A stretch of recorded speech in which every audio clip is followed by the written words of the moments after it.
Hello everyone. In this video, I'll show you how to fix a USB drive that is not showing up in my computer on Windows. First, check the USB drive itself. If you are using a USB hub, disconnect it and plug the drive directly into your computer instead.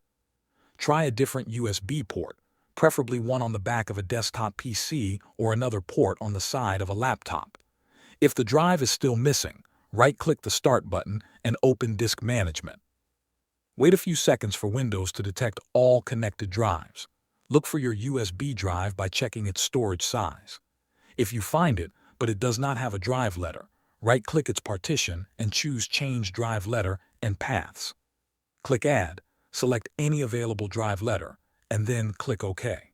Open File Explorer again and check if the drive now appears under this PC.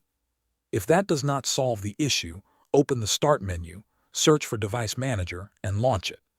Expand either disk drives or universal serial bus controllers. Find your USB device, then right-click it and select Update Driver to let Windows search for a newer driver.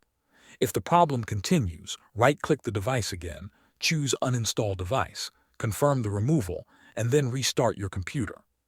Windows will automatically reinstall the required driver during startup. After your PC restarts, reconnect the USB drive and check if it is now visible. Thanks for watching.